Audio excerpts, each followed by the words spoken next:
아담 시황 방송 시작하겠습니다. 네. 오늘 원래 그 정규 방송 시간보다 약 3시간 늦게 방송 시작하겠는데요. 저희 내부적인 일정 문제로 조금 늦어졌습니다. 사전에 고지 못해드린 점 양해 부탁드리겠고요. 자, 그러면 바로 시작해 보도록 하겠습니다. 우선 아시아 증시부터 살펴보겠습니다. 당일 같은 경우에는 일본 주식시장이 휴장을 보였고요. 중국 주식시장은 장 초반에 상승 출발하였습니다. 투자자들은 최근 위안화가 안정세를 보이면서 긍정적인 영향을 주었는데요. 또한 아시아 국가의 지역경제 협력을 목적으로 열리는 회의인 보아오 포럼 22일에서 25일에 열릴 예정이 있는데요. 이 부분을 앞두고 상승했다고 할 수 있습니다. 증권금융공사의 경우에는 금일부터 증권사에 대한 신용 및 대주거래 업무를 회복하고 거래 수수료도 낮춘다고 발표하면서 증권 관련주를 중심으로 상승하였는데요. 자, 한국 주시장의 경우에는 외국인의 순매수에도 기관의 매도세로 약보합 마감하였습니다. 미국 증시의 상승으로 한국 증시는 상승 출발하였는데 장 초반 2000포인트를 넘었지만 이후에 기관의 매도세가 이어지면서 하락 전환하였습니다. 한국외환 시장의 경우에 달러환 환율은 빅이벤트 이후에 소강 흐름을 보였는데요. 장 초반 최근 하락에 따른 저가 매수세와 위안화 절약 우시에 따라서 상승하였습니다. 하지만 재차 역외 매도세와 내고 물량 및 외국인의 주식 순매수가 나타나면서 1160원 초반까지 하락하였는데요. 다만 1160원의 레벨 부담으로 하락은 제한되었습니다. 한국 국제시장의 경우에는 되살아난 금리 인하 기대감으로 상승하였는데요.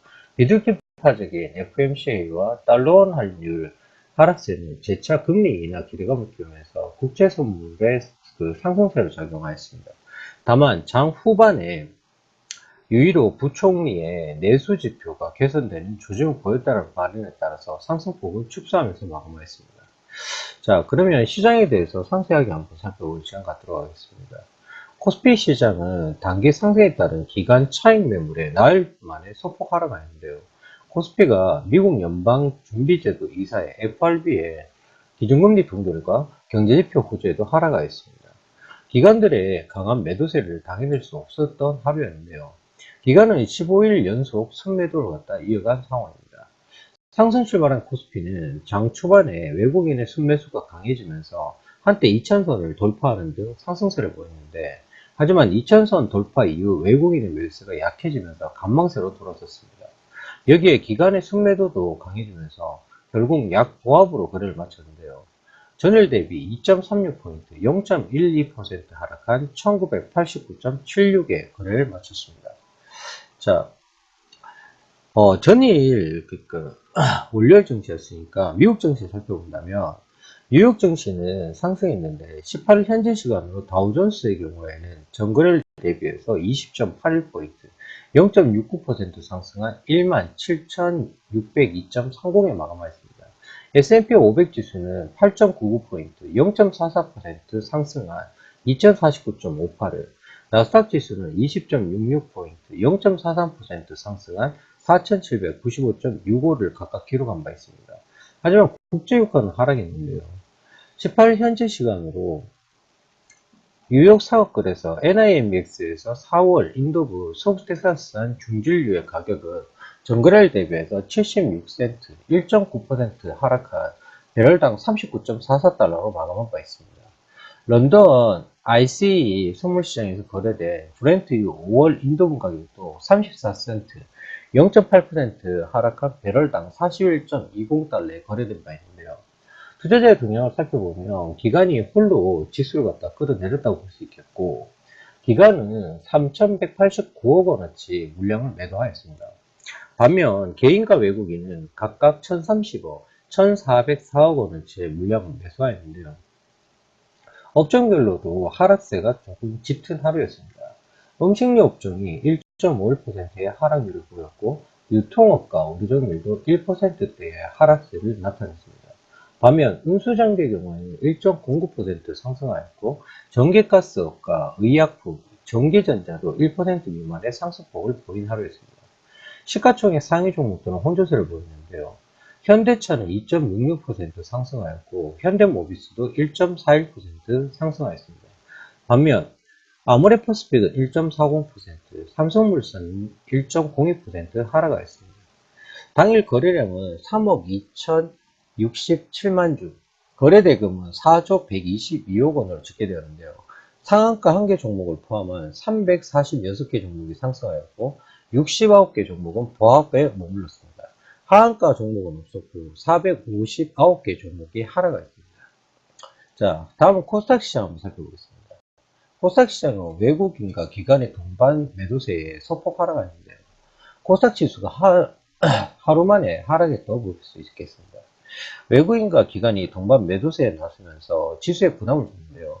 코스닥 지수는 전날보다 2.6포인트, 0.37% 하락한 692.42에 마감하였습니다.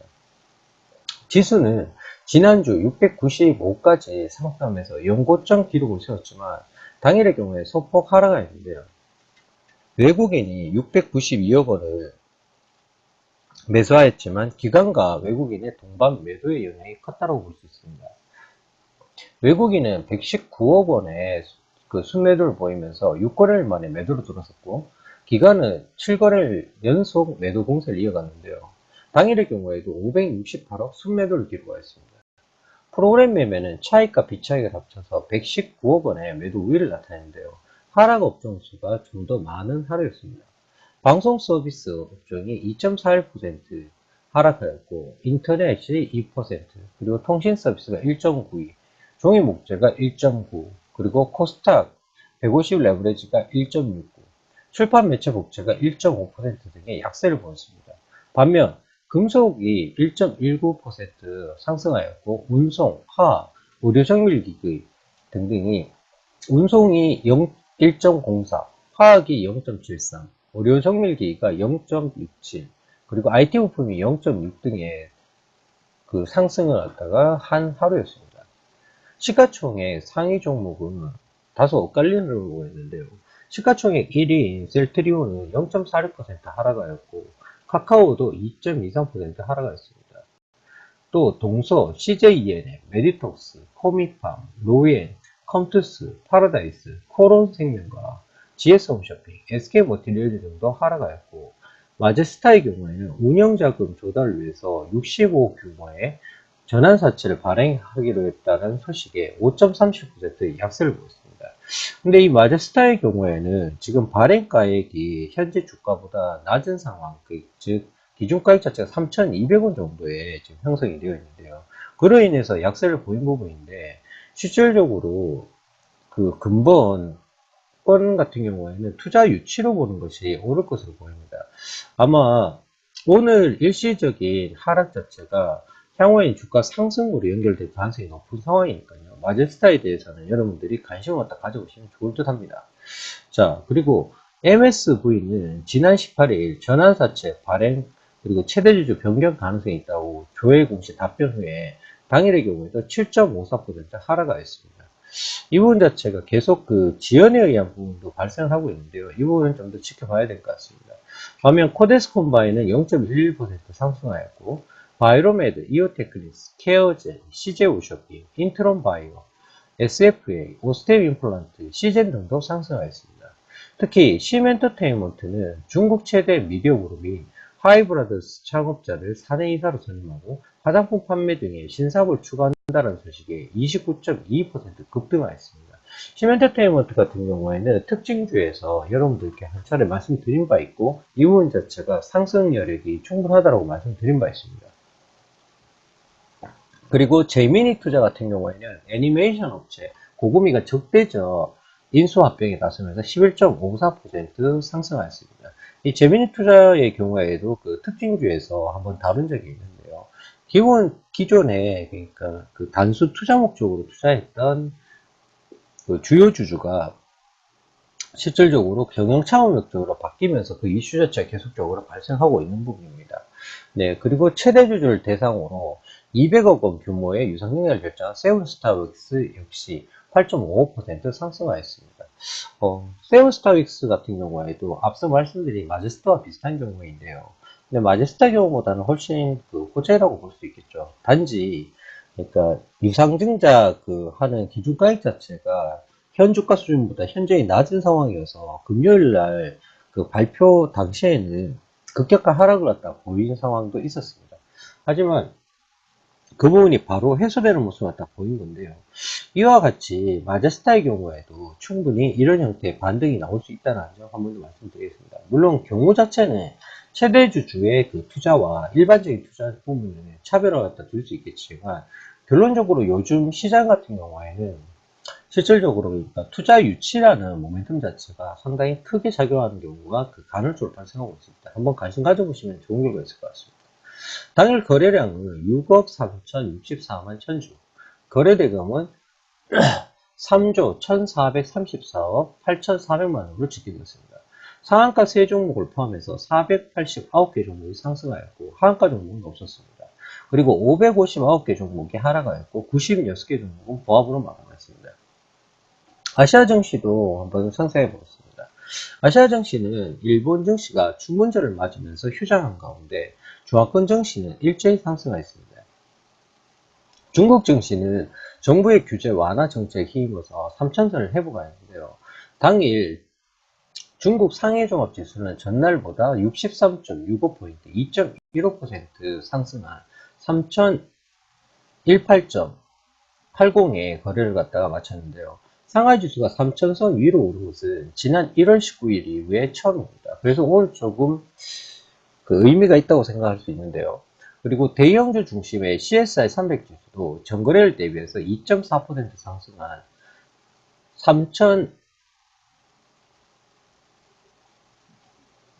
3,249.44의 장을 갖다 마감하였습니다. 정부가 내놓은 대출 규제 완화책이 당일부터 시행이 되면서 증시 호전장에 있다고 볼 수 있는데요. 지난 18일 정권금융공사, 정금공사는 그간 중단했던 증권사 자금 대출을 재개해서 7일물을 3.4%에서 182일물을 3%까지 대출 금리를 낮춘다고 발표하였습니다. 중금공사는 이번 대출 재개에 대해서 명확한 이유는 밝히지 않았는데요. 하지만 분석가들은 현재 자금 대출 규모가 크지 않기 때문에 자금공급 확대를 통해서 거래 활성화에 나선 것으로 분석을 하였습니다. 이번 규제 완화는 정부가 시장에 완화책을 제공할 준비가 됐다는 명백한 신호로 볼 수 있고, 이번 조치가 증권사의 즉각적인 개선 효과를 가져오지는 않겠지만 투자자들로 하여금 투자 심리가 확실히 개선시킬 것으로 판단이 되는 부분입니다. 자, 이 발표와 동시에 증권주들이 상승을 하다가 한 상황인데요. 중신증권이 7.82% 상승하였고 하이통증권이 5.00, 중국 태평양보험이 4.25, 그리고 중국 평안보험이 1.45% 상승하는 등 증권주들이 일제히 상승하면서 지수 상승을 이끌었습니다. 반면 중국 해양석유공사인 CNOOC가 1.54% 하락하였고 페트로차이나가 1.67% 하락하는 등 에너지주들은 약세를 보인 하루였습니다. 자, 대만 증시의 경우에는 지난 18일에 이어서 또다시 연중 최고치를 갈아치웠는데요. 각권지수는 전장보다 1.99포인트, 0.02% 상승한 8,812.70을 기록하였습니다. 시가총액 1위 기업인 TSMC가 0.31% 상승하였고, 호나이 정밀이 0.60, 그리고 라간 정밀도 0.20% 상승하였습니다. 중국 홍콩 증시도 중국 본토 증시의 상승에 힘입어서 상승하였는데요. 항생종합지수의 경우에는 전날 대비해서 23.61포인트, 0.11% 상승한 2695.24를 갖다 기록하였습니다. 홍콩 H지수도 전거래일보다 52.08포인트, 0.59% 상승한 8935.09에 거래를 마쳤는데요. 종목별로는 홍콩 증권거래소가 5.30% 상승하였고, 중국 평안보험이 1.22%, 중국 생명보험이 1.68% 상승하였습니다. 반면 중국 해외발전이 2.68%, 그리고 센즈차이나와 하윈부동산이 각각 2.38%, 2.64% 하락 마감하였습니다. 전반적으로 아시아 증시 자체는 일단은 일제히 다 상승하다고 볼 수 있겠습니다. 자, 그러면 시장에 대해서는 이 정도 살펴보겠고요. 최근에 환율의 하락폭 자체가 조금 큰 상황입니다. 그로 인한 영향 자체도 몇시 미치고 있는 상황이라고 볼 수 있는데요. 지금 현재 구간 자체에서는 수출주보다는 내수주를 갖다 봐야 된다라는 식견이 있긴 한데 그 부분 자체는 전략적으로 맞지 않을 것 같습니다. 우선 최근 환율의 급락 요인 자체는 글로벌 안전자산 선호 심리가 완화되면서 이 부분이 발생하고 있다고 볼 수 있겠는데요. 상해에서 열린 G20 회담 이후에 미 연준 등의 글로벌 중앙은행들이 일제히 비둘기파적인 태도를 갖다 취하했습니다. 금융시장의 위험 기피 심리, 그러니까 안전자산 선호 심리가 크게 완화되었다고 볼 수 있겠는데요. 특히 유동성 공급 확대에 대한 기대가 투기 등급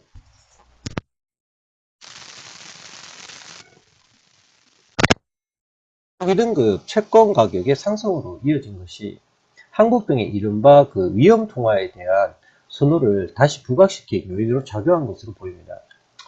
국제유가의 반등도 빼놓을 수가 없는데요. 미 연준 등의 글로벌 중앙은행의 통화 공급 확대 정책이 투기 등급 채권에 대한 인기만을 높인 것이 아니었습니다. 상하이 G20 이후에 나타난 가장 큰 변화는 국제유가의 반등이라 할 수 있는데요.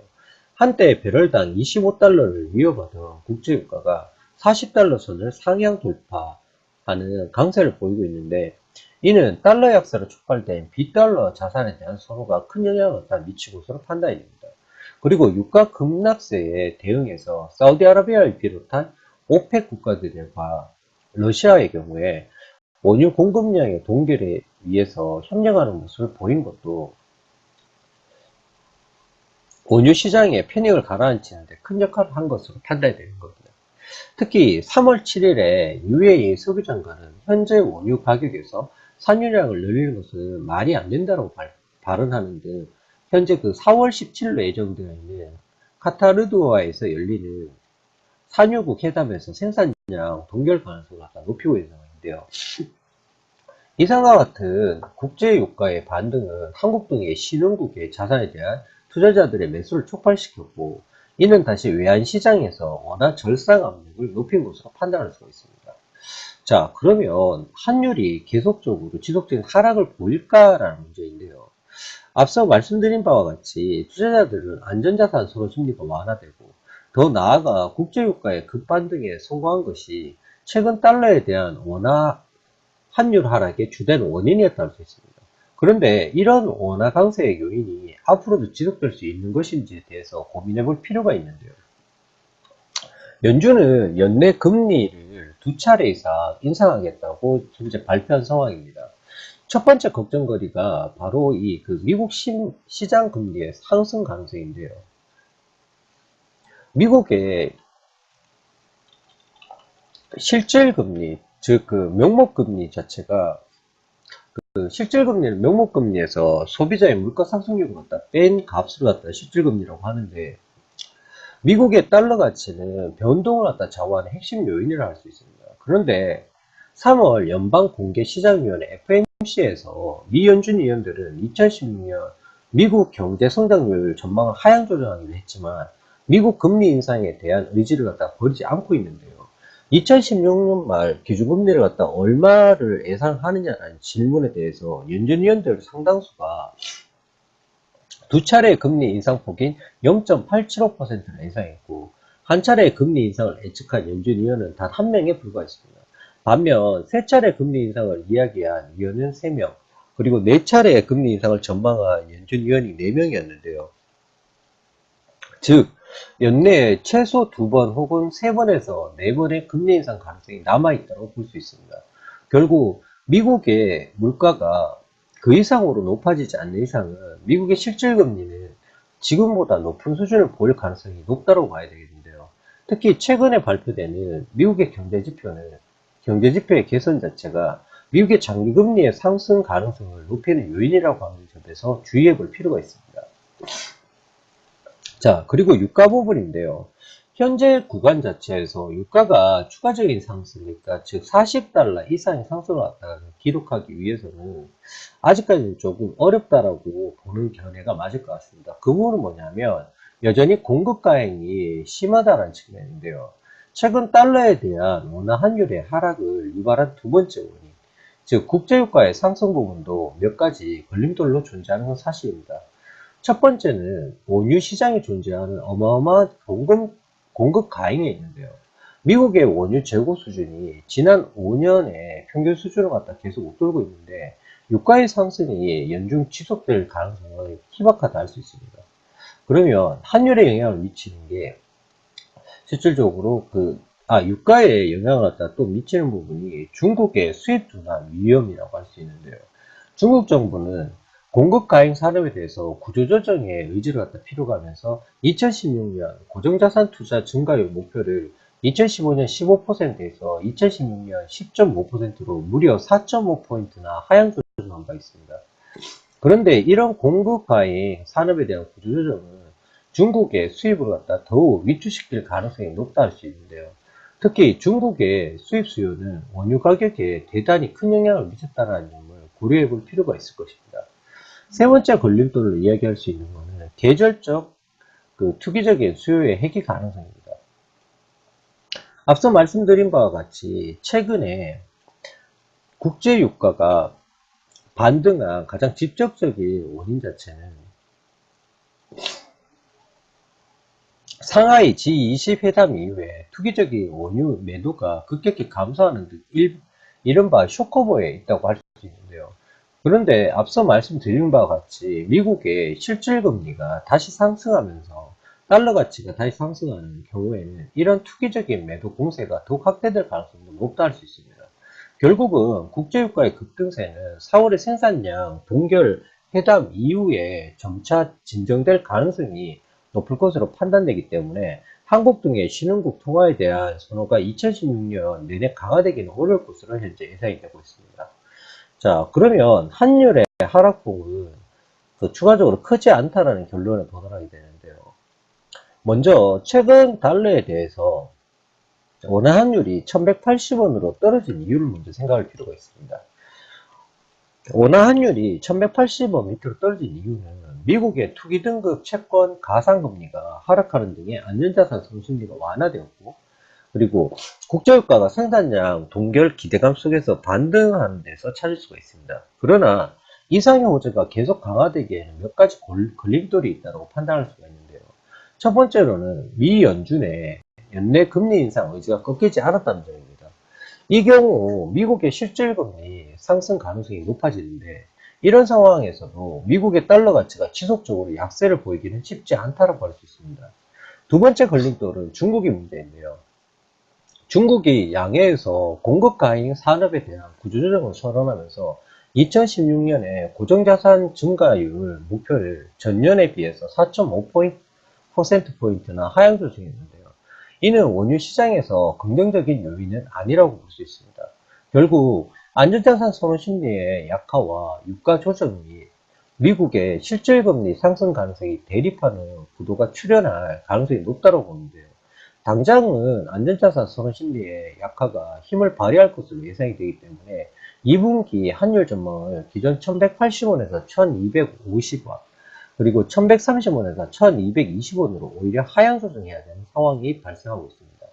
다만 하반기로 접어들수록 미국의 실질금리 상승 및 유가 조정의 가능성이 높기 때문에 3분기 환율은 다시 1180원에서 1250원 레인지로 복귀할 것으로 예상이 됩니다. 즉 뭐냐면 2분기 정점을 갖다가 기준으로 해서 4월 17일 오펙의 유가 관련된 동결 합의가 이루어지는 상황과 동결 합의가 이루어지지 않는 상황이 발생한다 할지라도 환율 자체는 2분기를 갖다가 정점으로 해서 실질적으로 3분기부터는 재차 환율의 상승 자체가 지금 발생할 수밖에 없는 구조에 있다는 점입니다. 그러면 우리는 환율 방향성으로 봤을 때 현재 구간 자체를 갖다가 어떤 형태로 갖다 살펴봐야 되냐면 내수주 중심의 그 역할을 갖다가 바라볼 것이 아니고 현재 내수주 중심의 그 전략 자체는 단기에 그칠 가능성이 굉장히 높다 할 수 있습니다. 그렇기 때문에 오히려 지금 환율 하락으로 인해서 수출주가 일정 부분 조정을 갖다 겪고 있는데 이 조정대를 활용한 수출주 매수 전략 자체를 갖다 여러분들께 권고드리겠습니다. 그리고 최근에 몇 차례 방송에서도 언급해 드린 바와 같이 지금 안전자산 선호 심리가 약화됨으로 인해 가지고 지금 엔화 자체 강세 역시 지금 현재 지속적으로 시연되고 있는 상황인데요. 일정 부분 지금 엔화에 영향을 갖다가 미치면서 달러화와 그 동시에 영향을 갖다 미치는 업종인 자동차 업종에 대해 가지고는 여러분들이 지속적인 관심이 현재 구간에서 필요한 상황입니다. 저희 밸류체인스에서는 지금 현재 자동차 완성차 업종 탑픽은 기아차로 두고 있고, 그리고 자동차 부품주 탑픽주는 만도로 보고 있는 상황입니다. 물론 그에 수반되는 다른 타 종목들도 몇 차례 언급한 바 있으니까요. 기존에 추천드렸던 자동차 부품주들 위주로 해서 여러분들이 포트폴리오 전략을 갖다가 가져가신다 그러면 현재 환율 하락 구간에서 큰 무리 없이 가능하시리라 봅니다. 그리고 환율의 하락은 외국인의 매수를 갖다가 유도하는 효과도 있습니다. 외국인들이 지금 최근래에 가장 공매도 자체를 갖다 많이 한 업종군에서 분류될 수 있는 것도 자동차 업종이 있습니다. 이 자동차 업종 같은 경우에는 환율로 인해 가지고 실적 둔화 우려감도 있겠지만 반대급부적으로 공매도의 청산 욕구를 갖다 강화시킬 수 있는 부분, 게다가 신차 효과 자체가 유되고 있는 부분에서는 현재 자동차 업종을 갖다가 빼두고서는 시장 자체가 갖다 흐름을 읽는 데 있어가지고 무리가 있는 것이고요. 자, 그리고 자동차 업종이 탑백이라 그러면 실질적으로 그 전기전자 업종도 여러분들이 같이 살펴보셔야 되는데요. 특히 IT 같은 경우에는 최근에 고무적인 그 수급 개선 효과를 갖다 보이고 있는 것도 사실입니다. IT 같은 경우에는 전반적인 뭐 OLED 장비라든지 반도체 장비라든지 일반적인 그 장비 관련주들의 상승폭이 큰 상황인데요. 물론 그 반도체 같은 경우에 그 반도체 대형주인 SK 하이닉스를 갖다 필두로 해서 하락폭 자체를 갖다가 키우고 있는 것도 사실입니다. 하지만 장비주들의 경우에는 지금 중국발 그 수주 가능성과 대만 그리고 한국의 그 삼성을 갖다 필두로 SK, LG 전자 등의 그 발주 자체가 계속적으로 이루어질 수 있는 구간입니다. 즉 뭐냐면 올해 같은 경우에는 설비 투자와 관련된 부분이 이루어질 수밖에 없는 구간이기 때문에 OLED 관련된 장비 업종인 AP 시스템이라든지 비아트론, 테라세미콘, 그리고 뭐 동아일텍 등 관련 종목들, 그 언급해 드렸던 종목들은 꼭 바라봐 주시기 바라겠고요. 게다가 그 지금 올해 그 TV 교체 수요가 활발히 이뤄질 것으로 보이는데 현재 32인치 LCD 패널 가격 자체가 하락을 갖다가 멈추고 있다는 정보가 들어서 저희 밸류체인스에서는 LG 디스플레이에 대해 가지고 여러분들께 추천 종목으로 추천해 드린 바 있고 현재 커버리지 진행 중에 있습니다. 그러니까 그런 형태로 전략을 갖다 잡으신다 그러면 지금 수출주 위주의 포트폴리오 구성으로 가시면서 IT 쪽 섹터는 그 디스플레이 패널이나 장비 쪽으로 가시면 되겠고, 자동차 같은 경우에는 완성차 일부, 그리고 자동차 부품주 일부 쪽으로 가신다 그러면 좋은 성과 있을 것이라고 판단이 됩니다.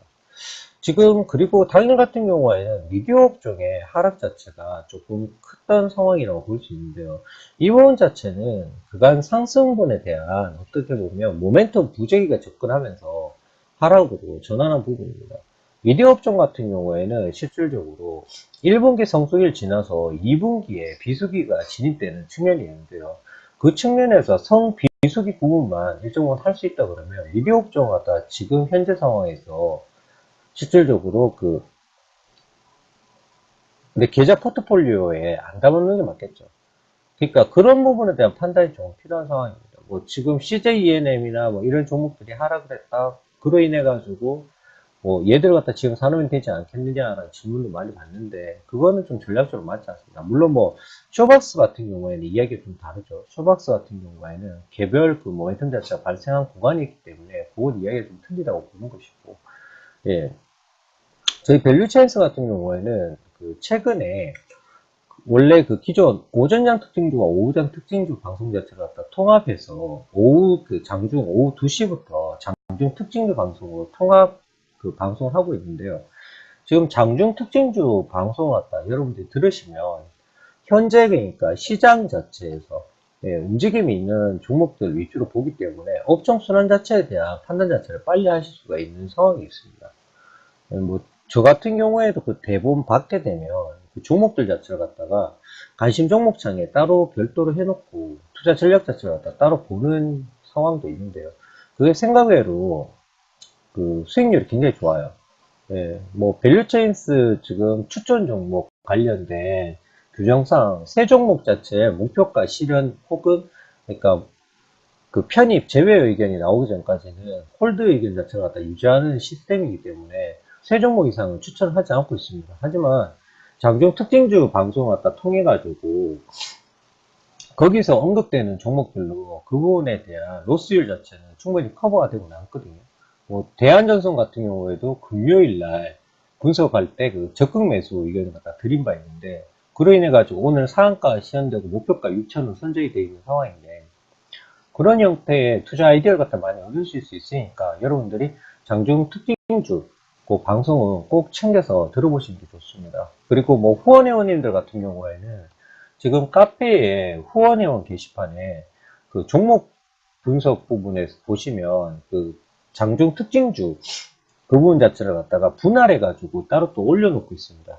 예, 그래서 그 중에서 종목 관심 있으신 거 보시면 되겠고, 지금 현재 그러니까 예정은 4월로 예정되어 있습니다. 그 후원회원 게시판에 그 추천 종목 카테고리가 하나 더 추가적으로 하는 것으로 되어 있는데요. 그 부분 자체에서 그러니까 차트 분석하고 그 조금 그러니까 장중 특징주 방송에서 언급된 종목에 대해 가지고 정밀 분석한 데이터를 갖다가 따로 별도로 업로드 할 예정이 있습니다. 그렇기 때문에 지금부터라도 장중 특징주 방송 그 개별적으로 분리되어 있는 그 방송을 잘 들으시면 4월달부터 제공되는 자료를 갖다가 같이 접해서 보신다 그러면 조금 더 수익률을 갖다 창출하시는데 좋지 않을까라고 판단합니다. 자, 오늘 준비한 내용은 여기까지고요. 지금 일단은 시장 자체가 뭐 개별 종목 상으로는 상당히 그러니까 좋은 성과를 갖다 내고 있는 종목들이 많습니다. 물론 본인이 보유하고 있는 종목이 아직까지 실질적으로 안 오르고 있다라는 측면도 있겠지만 그 부분 자체는 이렇게 생각하시면 돼요. 지금 내가 보유하고 있는 종목이 오르지 않고 있더라도 늦어도 4월달까지는 일정 부분 복귀를 갖다 할 수 있다고 판단하시면 됩니다. 지금 시장 자체는 뚜렷하게 뭐 다가 없어요. 예. 업종 자체가 수급 쏠림 현상에 의해 가지고 오늘은 이 업종, 내일은 이 업종이기 때문에 굳이 뭐, 내 종목은 안 가니까 이거 오늘 정리하고 오늘 올라간 종목으로 갈아타야지 이렇게 하실 이유가 전혀 없습니다. 오히려 그렇게 하시면 내가 팔고 나면 오르고 내가 사고 나면 내린다라는 말씀을 또 하시게 되거든요. 예, 그렇기 때문에 굳이 그 시세 자체를 갖다 추종하는 매매하지 마시고요. 예, 일정 부분 예, 일정 부분 그 내 편입가 인근에 오면 비중을 갖다 축소하면서 추천 종목 위주로 아니면 장중 특징주 방송에 언급되는 적극 매수 추천 의견이 가는 종목들 위주로 포트폴리오 교체하시는 전략을 유효하다 할 수 있겠습니다. 자, 이상 밸류체인스 3월 21일자 마감 시간 마치도록 하겠습니다. 자, 방송 함께 해주신 분들 너무 감사드리고요. 장중 특징주 방송 꼭 챙겨 들으세요. 예. 그거 지금 최근에 저희가 포트폴리오 수익률 체킹하고 있거든요. 현재까지 적극 매수 추천한 종목들 적중률 자체가 100%가 넘어요. 상승 적중률이. 예. 그리고 그 수익률 자체가 여러분들 체크하신 분들도 있는 걸로 알고 있는데 현재 43%대입니다. 대단하다고 생각하는데, 예. 그만큼 저희가 열심히 하고 있으니까요. 여러분들 계좌도 그렇게 수익률이 좋아지길 바라겠습니다. 자, 이상 밸류체인스였습니다.